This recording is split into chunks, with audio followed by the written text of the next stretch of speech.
High, আমি শাশ্বত সাহা। আর আমি আপাতত এখন আছি নাগাল্যান্ড, দিমাপুরে। আমি কিছুদিন ধরে ভাবছি যে আমি ভ্লগ বানাবো, জাস্ট অ্যাজ এ রেগুলার, এদিক ওদিক যায় সেইগুলোই। বাট আইডিয়াটা মাথার মধ্যেই ছিল, বাট এক্সিকিউট করা হচ্ছিল না। তো ফাইনালি শুরু করতে চলেছি। অ্যাকচুয়ালি আমার ফার্স্ট ট্রাভেল, আমি যাচ্ছি এমন একটা জায়গায়, এটা ইন্ডিয়ার নর্থ ইস্ট সাইডে। সেখানে মানে ইন্টারনেটে আমরা খুব খারাপ জিনিসগুলোই বেশি দেখি, সেখানকার ঝামেলা, রিলিজিয়ান নিয়ে অনেক কিছু। এছাড়া সেখানে অফিসিয়ালি, এখনও আপনি যদি গুগল করেন জানতে পারবেন, অফিসিয়ালি ওখানে প্রায় 30-40টা মিলিটেন্ট গ্রুপ এখনও আছে। আমি কথা বলছি মণিপুরের ব্যাপারে। নিজের চোখে না দেখলে মণিপুর অনেক ভয়ের জায়গা, যেটা আমাদেরকে ইন্টারনেট দেখিয়েছে।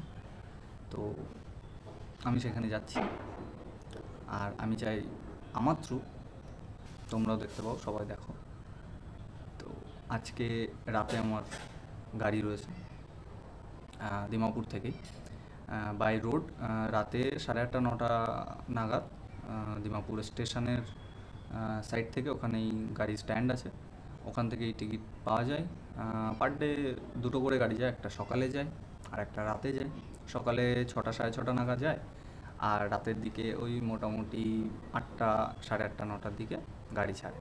গাড়ির ভাড়া মোটামুটি 800 থেকে 1000 টাকার মধ্যেই থাকে, কিন্তু যদি প্রাকৃতিক দুর্যোগ হয়, ল্যান্ডস্লাইড হয়, বৃষ্টি হয়, বা রাস্তার কন্ডিশান খারাপ থাকে, তখন প্রাইসটা একটু হেরফের করে, হাই হয়ে যায়, 1200-1400 পর্যন্ত যায়। এছাড়া এখান থেকে ফ্লাইটে করে ইম্ফল যাওয়া যায়। দিমাপুর স্টেশন থেকে দিমাপুর এয়ারপোর্টের দূরত্ব বেশি না, 5-7 কিলোমিটার। তো ওখান থেকেও যাওয়া যায়, বাট আমি প্রেফার করছি গাড়িতে যাওয়া, বাই রোড। রাতে যাব ঘুমাতে ঘুমাতে, কোনো চাপ নেই, সকালবেলা পৌঁছে দেবে 5টা 6টার দিকে। তো ডাইরেক্ট ইম্ফল সিটিতেই, মেন ইম্ফল যে সিটি, ইম্ফল সিটিতে একটা গেট আছে খুব ফেমাস, সেটা হলো কাংলা গেট। তো আমরা বেসিক্যালি ওখানেই যাব। এখন আমাদের বেরোতে হবে, এখন বাজে 8:11। আমরা এখন বেরোবো, এরপর যেতে হবে স্টেশন, দেন স্টেশন থেকে তারপর গাড়ির ওখানে। চলো। এটা দিমাপুর স্টেশন, স্টেশনের সামনে দিয়ে এদিক দিয়ে গেলে এই রাস্তাটা দিয়ে, এটা অ্যাকচুয়ালি ভেতরের রাস্তা। এই রাস্তাটা NH 39-এর সাথে গিয়ে সামনে গিয়ে মেশে, আর এই রাস্তা দিয়ে আরেকটুখানি আগে গিয়ে আমরা ব্রিজ, মানে এটা অ্যাকচুয়ালি বাইপাস টাইপের, ওটা ওভারব্রিজ ক্রস করে ওপাশে যখন যাব, তখন আমাদের গাড়ির গ্যারেজ থাকবে, ওখান থেকে আমরা গাড়ি পেয়ে যাব। অ্যান্ড দেন তারপরে রাতে 9টা নাগাদ আই থিঙ্ক ইম্ফলের জন্য রওনা দেবো।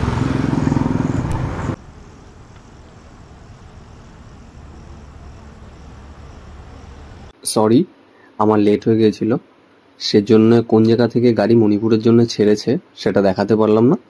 পরে অন্য কোনো ভিডিওতে এই ইনফরমেশনটা আমি শেয়ার করে দেবো, আর ওই ট্রাভেল এজেন্সির কন্ট্যাক্ট নাম্বারও শেয়ার করব। আরও একটা বিষয়, সেটা হলো এখন যেহেতু আমি রাতে ট্রাভেল করছি, তো দিমাপুর টু কোহিমা যাওয়ার রাস্তা রাতে তো দেখা যাবে না। তো এখন যে ফুটেজটা দেখছো এটা অনেক আগের, ঠিক আছে, রিসেন্ট কোনো ফুটেজ। আর পরবর্তীকালে কোনো সময় যদি আমি দিমাপুর টু কোহিমা ট্রাভেল করি, দেন এখনকার অরিজিনাল যে পরিস্থিতি সেটা অবশ্যই শেয়ার করব।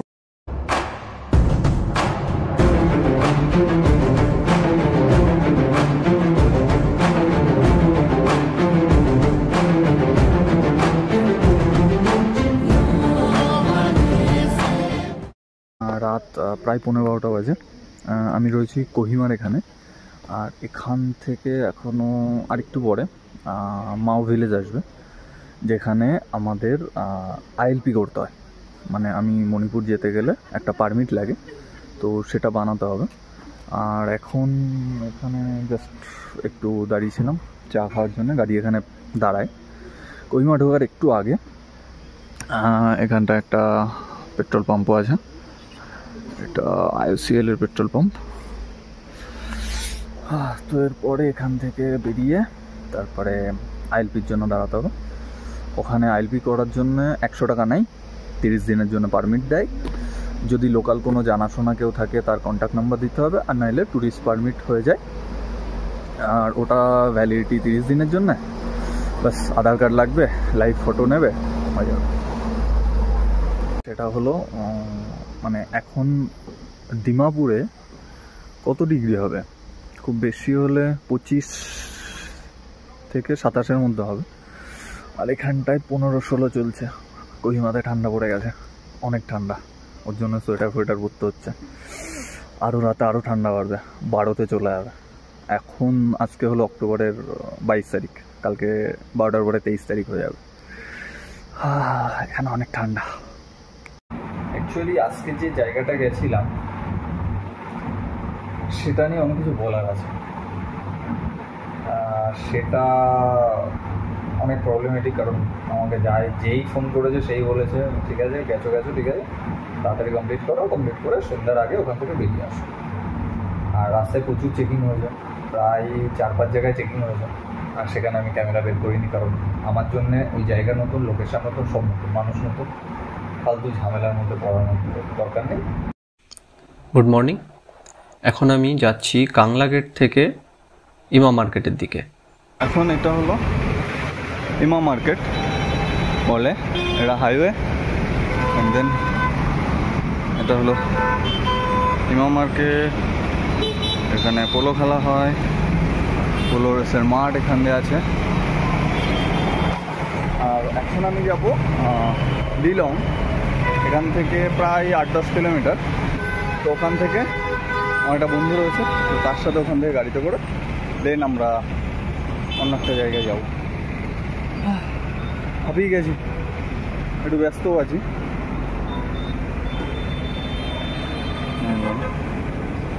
এটা রেস কোর্টের মাঠ। আর আমরা এই নিচে যে অটো স্ট্যান্ড আছে এখান থেকে অটো পেয়ে যাব। তো আমি বেরিয়ে পড়েছি এখন লিলংয়ের জন্য। আর এখন যে জায়গাটার মধ্যে যাচ্ছি এই জায়গাটার নাম হলো সিংমেই। এটা অ্যাকচুয়ালি ইম্ফল ওয়েস্ট ডিস্ট্রিক্টের মধ্যে পড়ে।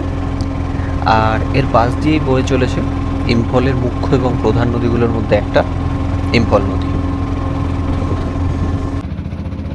তো আমরা এখন পৌঁছে গেছি লিলং, এটাই লিলং বাজার। আর এখন এখান থেকে যাব, কোথায় যাব সেটার থেকে বেশি ইম্পর্টেন্ট কিসের মধ্যে দিয়ে যাব। আমরা টিভি, নিউজ এবং সোশ্যাল মিডিয়ার মাধ্যমে মণিপুর সম্পর্কে বর্তমান পরিস্থিতি অনেক কিছু জেনেছি, কিন্তু এটা বিষয়ে যদি মানে এখন যেটা চলছে সেটা সম্পর্কে যদি আরও কিছু জানতে হয় তাহলে আমাদেরকে কিছু পুরনো ইতিহাস ঘাঁটতে হবে, নাহলে অ্যাকচুয়ালি কেন হচ্ছে, কিসের জন্য হচ্ছে বোঝা যাবে না। আসলে মণিপুরের পুরনো নাম কাংলেইপাক। আর এখানে মেনলি রাজাদের রাজত্বই ছিল, আগে যেমন রাজাদের রাজত্ব থাকতো সেরকমই ছিল। এদের একটা মণিপুরে একটা প্রাচীন বই আছে, চাইথারোল কোম্বাবা। আর মূলত এই বই থেকেই মণিপুর সম্পর্কে পুরনো ইতিহাস জানা যায়। আর সেখানে উল্লেখিত আছে যে রাজা তাঞ্জালিলা পাহাংবা এই মানে মৈথেই ডাইনেস্টি শুরু করেন প্রথম, মানে ওই বই অনুযায়ী। এরপর 1891 সালে একটা যুদ্ধ হয় ইংরেজদের সাথে, যেটা অ্যাংলো মণিপুর যুদ্ধ নামে পরিচিত। আর এই যুদ্ধের একটা মানে অনেক বড় অংশ খংজম বলে একটা জায়গা আছে, একটু পরে আসবে, খংজমে সেটা হয়েছিল। তো খংজমে একটা জায়গাতে ওয়ার মেমোরিয়াল বানানো আছে। তো এইটা হলো খংজম ওয়ার মেমোরিয়াল। এর মধ্যে যাওয়া হয়নি, তবে পরে একবার যাব কোনো সময়। এর কোনো এন্ট্রি ফি নেই, সকাল 6টা থেকে সন্ধ্যা 4টে পর্যন্ত খোলা থাকে। মেন মণিপুরে দুটো মানে সমাজ দুটো ভাগে বিভক্ত। এখানে ভ্যালিতে মানে এই সমতল জায়গাগুলোতে থাকে মৈথেই সম্প্রদায়, আর পাহাড়ি অঞ্চলে থাকে খুকি আর নাগা সম্প্রদায়। এবার এই খুকিদের সাথে মৈথেইদের মেন দাঙ্গা। আর এটা শুরু হয় 2023 সালে মে মাসের দিকে। আর এর মেন কারণ হলো যারা মৈথেই সম্প্রদায়ের মানুষ তারা দাবি করে যে তারা এসটি, শিডিউল ট্রাইব। আর এটা শোনার পরে খুকিরা এটা মনে করে যে ওরা যদি শিডিউল ট্রাইব হয়ে যায় তাহলে মৈথেইদের থেকে, যেহেতু ওরা সংখ্যায় বেশি, মৈথেইরা সংখ্যায় বেশি, তো খুকিদের থেকে ওরা বেশি সুযোগ সুবিধা পাবে, ওদের জমি বেশি নিয়ে নেবে, ওরা ভালো ফ্যাসিলিটি পাবে। এবার এইটা নিয়েই, এই ভেবেই, এই বেশি সুযোগ সুবিধা, এইসব জমি নিয়ে নেওয়া, এইসব নিয়েই এদের মধ্যে দাঙ্গা শুরু হয়। আর দাঙ্গা এতটাই পরিমাণে শুরু হয়, আর এটা সাম্প্রদায়িক দাঙ্গা, তো এটা থামাবে কে? পুরো একটা রাজ্য জুড়ে দাঙ্গা হচ্ছে। এবার যারা পাহাড়ে থাকতো, যে মৈথেই যারা পাহাড়ে থাকতো, তারা আস্তে আস্তে সমতল জায়গায় চলে আসে, তাদের ঘর বাড়ি সবকিছু ছেড়ে দিয়ে। এখানে রিলিফ ক্যাম্পও আছে, এখনো চালু আছে রিলিফ ক্যাম্প, সেখানে প্রায় 30-40 হাজার মানুষ এখনো সেখানে থাকে। আবার এই সমতল জায়গায় ভ্যালিতে যেসব খুকি যারা ছিল, তারা আবার সবাই পাহাড়ে চলে গেছে। এখন ওরা এদিকে আসতে পারে না, এরা ওদিকে যেতে পারে না। আর এটা দেখাশোনার জন্য গভর্নমেন্টের থেকে লোকজন আছে, আর্মি টার্মি, আসাম রাইফেল, সিআরপিএফ, এরা তো প্রচুর এখানটায়। এবার আজকে অ্যাকচুয়ালি আমি এত কিছু বললাম, তার কারণ হলো আজকে আমি যেখানে যাচ্ছি সেটা অ্যাকচুয়ালি খুকিদের জায়গায় আমি যাচ্ছি, ভ্যালি ছেড়ে পাহাড়ে যাচ্ছি আজকে। লিলং থেকে থৌবাল বাজার পার হয়ে সামনে একটা জায়গা আসবে, সেটা হলো পাল্লেল। এখন আমরা যেখানে আছি এটা হলো পাল্লেল, এটা পাল্লেল বাজার। এই যে এখন যে হাইওয়েটা দিয়ে যাচ্ছিলাম, এটা ছিল মায়ানমার যাওয়ার রাস্তা। এই সোজা গেলে মোড়ে, আর আমরা চলে গেলাম ডান দিকে গেলে এটা চলে যায় চান্দেলের দিকে। আর আমাদের আজকের গন্তব্যস্থল চান্দেল। তো রাস্তা তো অসম্ভব সুন্দর, চারপাশে এত সবুজ, আর যেহেতু বর্ষাকাল পার হয়ে গেছে তো সবুজটা আরও গাঢ় হয়ে গেছে। আর যেহেতু এই রাস্তাগুলো দিয়ে খুব একটা বেশি মানুষজন চলাচল করে না, যেহেতু ট্রান্সপোর্ট বন্ধ, তো সেই জন্যই রাস্তাগুলো খুব সুন্দর, দারুণ লাগছে, অসাধারণ। সূর্যের আলো পড়ছে, ছোট ছোট 2-4টে গ্রাম আসছে, কিছু মানুষজন বসবাস করে।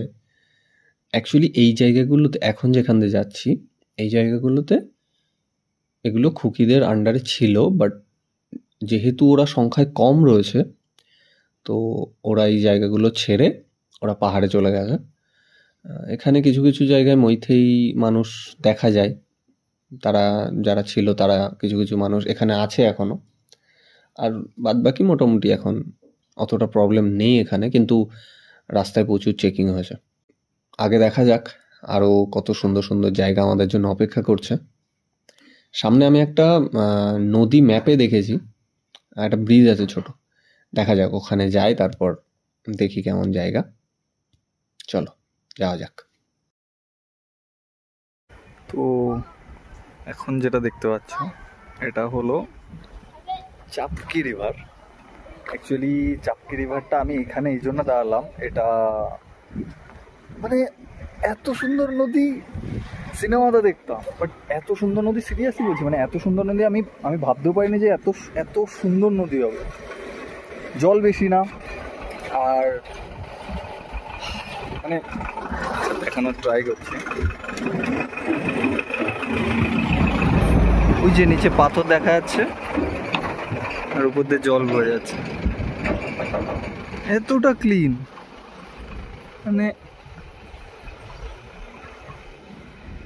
এত সুন্দর, কি সুন্দর নদী, দারুণ নদী। এখানে মানুষজন স্নানও করছে এখান থেকে দেখলে, পুরো নদী ক্লিন একদম, পুরো নদীর নিচের থেকে কি আছে তাও দেখা যাচ্ছে। এরকম জায়গায় একটা পিকনিক স্পট হলে দারুণ হবে, দারুণ জায়গা, সত্যি অসাধারণ জায়গা।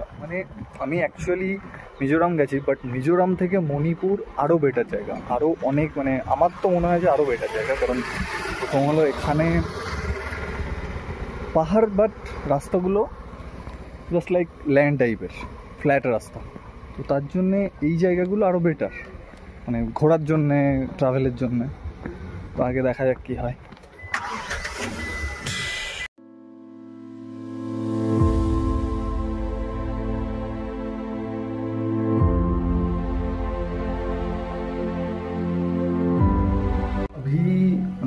এখন আমি যেখানে যাচ্ছি ভাই অসাধারণ জায়গা, ঠিক আছে, মানে এত সুন্দর ভিউ এখান থেকে পাওয়া যাবে আমি ভাবিনি।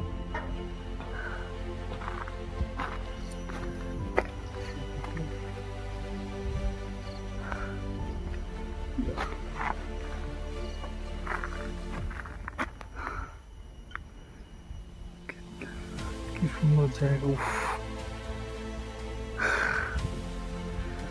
এটা অ্যাকচুয়ালি পেট্রোল পাম্পের একটা ঘর, তার ছাদের থেকে এই ভিউটা দেখা যাচ্ছে।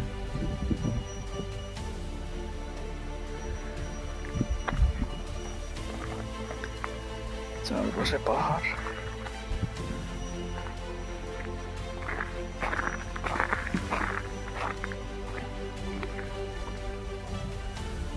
অসাধারণ জায়গা।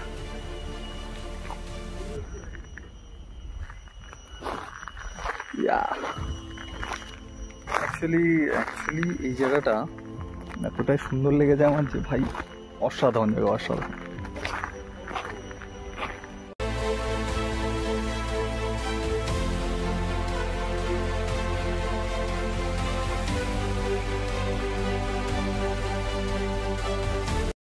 এটা হলো লিলং থেকে প্রায় এই জায়গাটা 40 কিলোমিটার দূর। এখানে একটা রাইস ফিল্ড আছে, মানে এখানটা একটা না, প্রচুর রাইস ফিল্ড আছে, তার মধ্যে এটা একটা। কি সুন্দর লাগে দূর থেকে দেখতে পাহাড়গুলো, উপরে মেঘটাও অসাধারণ লাগে।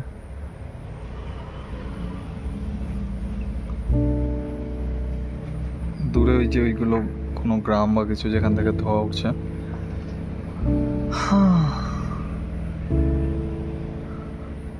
এরকম জায়গায় এরকম সুন্দর, মানে এই যে রাস্তাটা, এই যে এখান থেকে একটা রাস্তা গেছে, এই রাস্তা দিয়ে কত সুন্দর ভিতরে একটা গ্রামের মধ্যে যাওয়া যায়।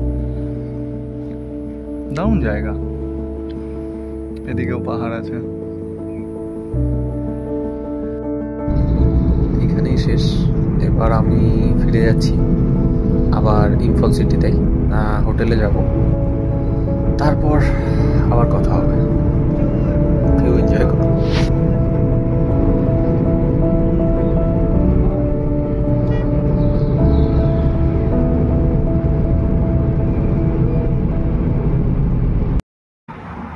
তো ফাইনালি চলে এসছি রুমে। দারুণ কাটলো আজকের দিন, মানে সকাল থেকে বেরিয়ে রাত পর্যন্ত অসাধারণ কাটলো। শুধু বলে না শেষ ভালো হলেও একটু মানে থেকে যায়। আমি যখন ফিরছিলাম রাস্তায় একটা গাড়ি দেখলাম, মানে ছোটোবেলার থেকে অনেক জিনিস দেখে আমরা বড় হইলাম, নস্টালজিয়া থাকে কিছু কিছু জিনিসের প্রতি। গাড়িটার পেছনে লেখা ছিল ন্যাশনাল জিওগ্রাফি, ইয়েলো কালারের ছোট্ট একটা বক্স। বাট আমি ক্যাপচার করতে পারিনি, জ্যামের মধ্যে ছিলাম আমি, মানে আমি যে গাড়িতে করে আসছিলাম সেটা জ্যামের মধ্যে ফেসে গেছিলো, গাড়িটা পাশ দিয়ে বেরিয়ে গেল। বাট ওটা বাদে ওটা যদি ক্যাপচার করতে পারতাম তাহলে সেই সোনায় সোহাগা সেরকম একটা, বাকি সব ডাউন কেটে। জায়গাটা দারুণ ছিল, মানে আমার খুব ইচ্ছা করে যে আমি এখানে শিফট হয়ে যাই। দেখা যাক আরও কিছুদিন থাকবো, আরও যদি অন্য কোনো দিকে যেতে পারি তো সেটা থাকতে মতো। বাই।